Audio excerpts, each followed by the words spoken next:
sakit. Ini menarik. Kalau kata Thomas More, sakit itu initiation, inisiasi. Jadi mari kita tidak memaknai sakit itu hanya sebagai gangguan kesehatan fisik biologis. Sakit ini bisa jadi penanda kita masuk ke fase baru hidup kita. Coba ya dicek ya teman-teman, fase-fase penting hidup kita itu ditandai dengan rasa sakit. Kita lahir ke dunia, itu sakit. Ibu kita sakit, kita mungkin juga ya sakit, buktinya nangis. Apa ada bayi lahir terus ngekek-ngekek, kan tidak ada. Itu fase kita sakit. Nanti yang cowok menandai fase dia masuk akil balik, sunat. Ritualnya kan sunat itu, khitan. Itu ya sakit loh. Jadi sakit itu semacam ritus inisiasi, ritus peralihan. Nanti kita juga nanti menikah. Ya menikah itu ya berat juga sih. Kalau kawinnya sih seneng. Cuma ritusnya, ritus peralihan yang menikah kita kan repot, lelah dan lain sebagainya. Fase-fase hidup kita kuliah misalnya, itu kan fase. Berat juga kan kita alami fase ini. Kalian baru masuk sudah di ospek. Nanti ganti tahun SPP naik, UKT naik, terus waktunya skripsi mau lulus harus sakit luar biasa nulis skripsinya. Nanti nunggu dosen di WA nggak dibales-bales, nunggu kamu kita sakit-sakit. Jadi fase-fase penting hidup kita itu ditandai dengan ritus-ritus tertentu. Nah usia tua ya di antara ritusnya itu sakit. Tidak masalah. Jadi itu gandengannya usia tua itu biasanya sakit.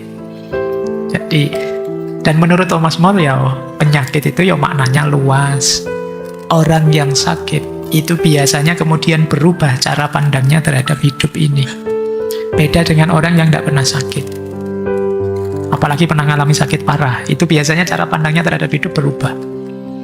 Mungkin kalian yang muda belum ya, semoga juga tidak. Tapi biasanya nanti di tua itu ada saja penyakit-penyakit yang menandai usia tua. Tapi itulah initiation. Kata Thomas More. Kenapa? Maknanya banyak sakit itu. Yang pertama apa? Melalui sakit itu kan kita dipaksa berhenti, merenung, menata ulang prioritas-prioritas hidup.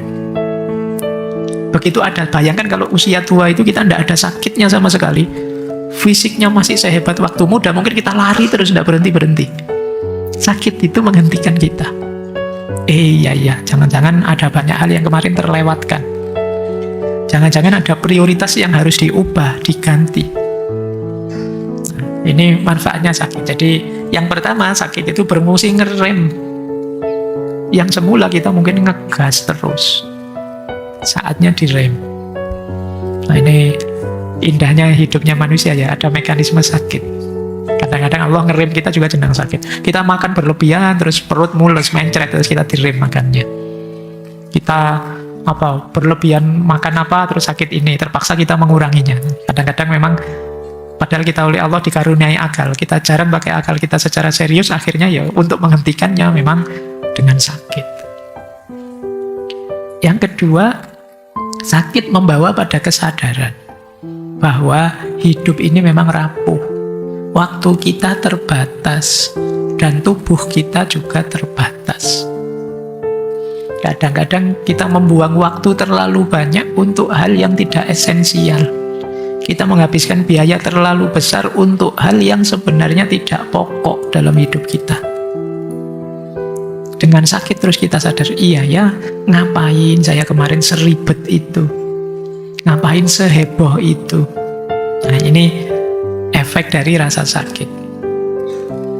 Yang ketiga, sakit bisa membuat kita lebih lembut, lebih empatik. Kenapa? Alasannya dua. Dengan sakit, kita bisa mengempati orang lain yang juga sakit. Wah, saya tahu yang kamu rasakan. Misalnya kalian sakit gigi, betapa pedihnya sakit gigi. Nah, sekarang kamu bisa mengempati orang lain yang sakit gigi. Mungkin sebelumnya kamu melecehkan sakit gigi. Alah, wong cuma gigi gitu aja. Koyok sakit apa saja, wong yo bukan kanker, bukan jantung aja koyok sakit. Loh, kamu nggak bisa mengempati. Tapi begitu kamu ngalami sendiri sakitnya sakit gigi, sekarang kamu sadar, iya ya sesakit ini ternyata. Sekarang kamu bisa mengempati. Jadi membuat kita lebih lembut. Yang kedua, kenapa kita bisa jadi lebih empatik? Saat kita sakit, itu kita banyak tergantung pada orang lain.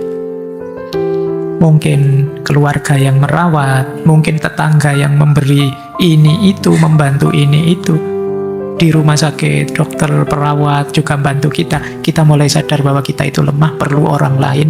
Maka tidak pantas kita merasa hebat, merasa lebih tinggi dari siapapun. Kita jadi lebih lembut. Jiwa kita juga jadi lebih matang. Jadi kita sekarang menerima bahwa saya tidak sehebat yang saya bayangkan. Ini untuk aspek mentalnya. Secara spiritual juga sakit itu luar biasa, membawa kita pada kesadaran ilahiyah, membawa kita bahwa ini tanpa pertolongannya Tuhan, tanpa bantuannya Allah, sulit saya bisa bahagia, sehat, lahir batin. Mulai kesadaran ini muncul. Manusia itu biasanya lebih bisa sadar dan ingin dekat dengan Tuhan dalam situasi pahit.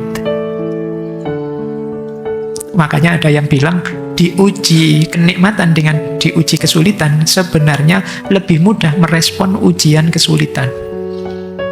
Dalam konteks lebih menyadarkan kita pada Tuhan. Ujian kenikmatan, meskipun kita senang, itu justru lebih sulit kita respon dalam aspek menyadarkan kita terhadap Tuhan.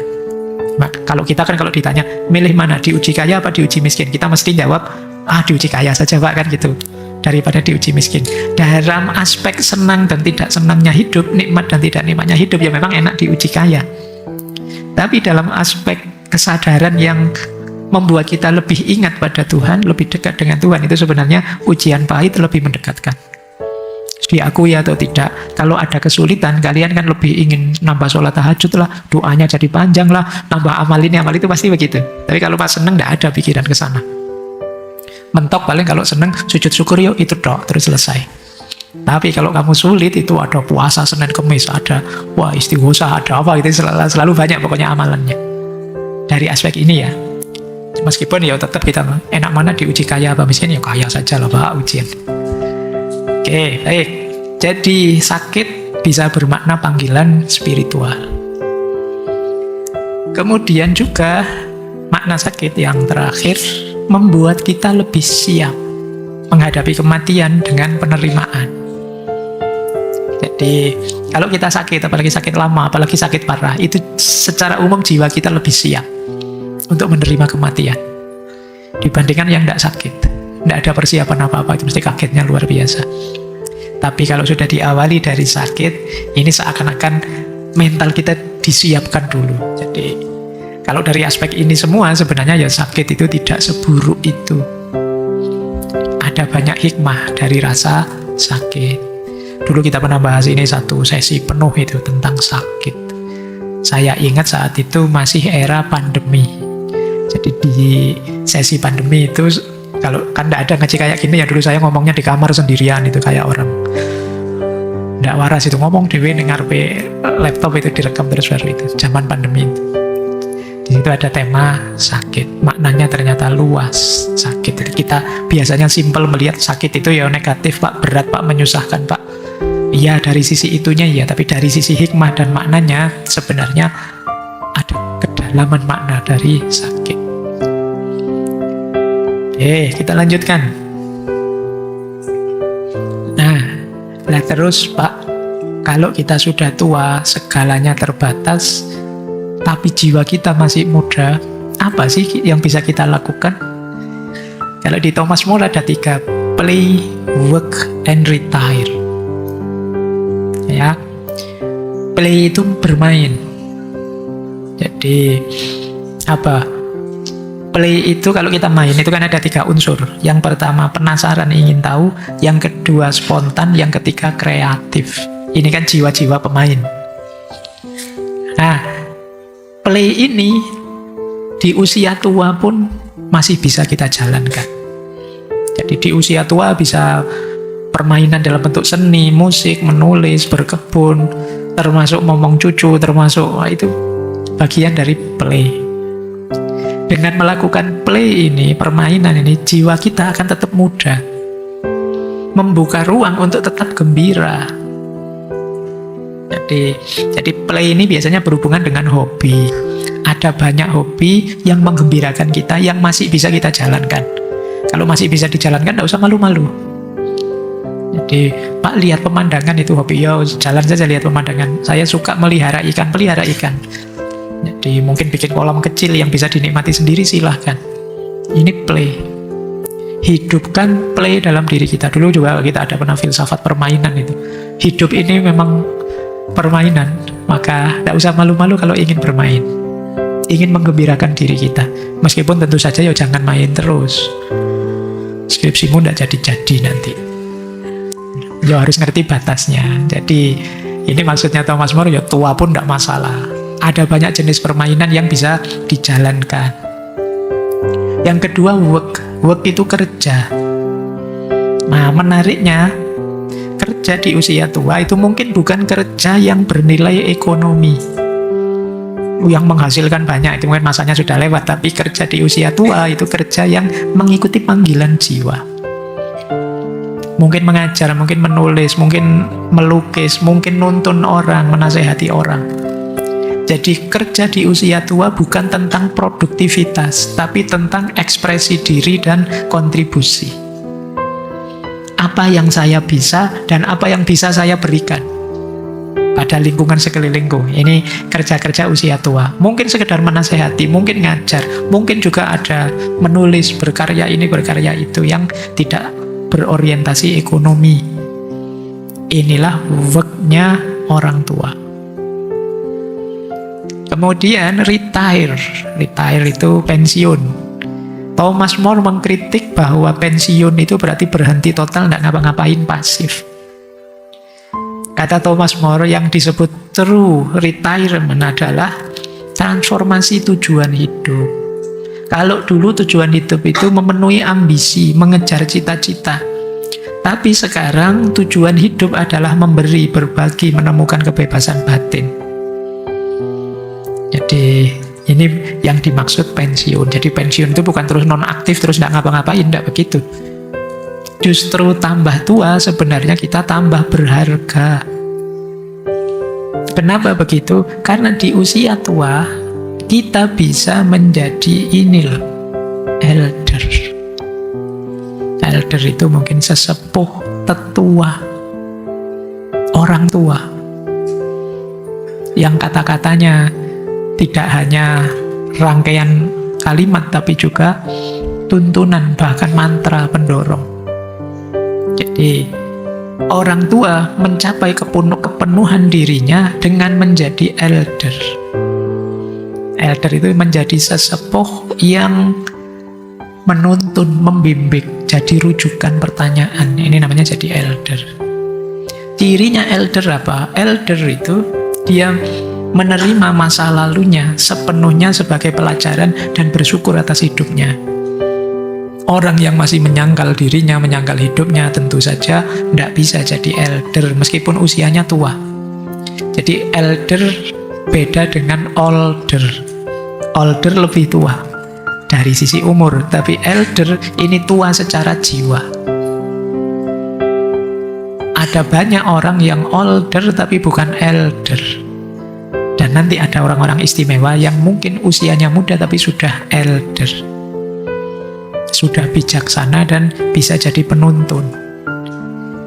Ciri pertama tadi ya, menerima hidup. Cirinya orang yang masih belum menerima hidup adalah sering menggunakan kalimat penyesalan seandainya dan coba-coba.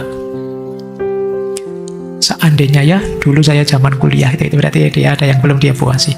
Coba dulu saya nembak sejak awal, itu ada yang dia sesali. Jadi ada pokoknya kalimat-kalimat penyesalan menunjukkan dia masih belum menerima sepenuhnya kehidupannya. Tapi orang yang wise, bijaksana, seorang elder, sepahit apapun pengalaman bagi dia adalah pelajaran untuk dibagi ke orang lain. Jadi dia tahu cara mengelola pengalaman, luka, dan menjalankannya secara bijaksana. Nah, elder ini perannya secara umum 3. Yang pertama sumber nasihat, sumber teladan, sumber penghiburan. Yang kedua, dia jadi penghubung antara masa lalu, masa kini, dan masa depan. Melalui pengalamannya, kearifannya. Agar generasi muda tidak kehilangan arah. Ini perannya elder. Jadi mungkin di kita hari ini banyak older tapi kurang elder. Kita kurang orang-orang tua, sesepuh yang bisa nuntun kita, bimbing kita, menyambungkan masa lalu dengan masa kini menuju masa depan. Orang yang menjadi elder, dia akan mampu melihat hidup dengan lebih luas, penuh kasih sayang dan tidak egois. Dia menerima masa lalu, tidak mengingkarinya, tidak menyesalinya. Dan hidupnya berarti dengan membimbing, mengarifi, menuntun orang lain. Jadi puncaknya makna diri sebagai orang tua atau older adalah menjadi elder. Menjadi sesepuh yang jadi teladan dan sekaligus menuntun. Dalam dirinya ada banyak kearifan, buah dari pengalaman hidup. Itulah elder.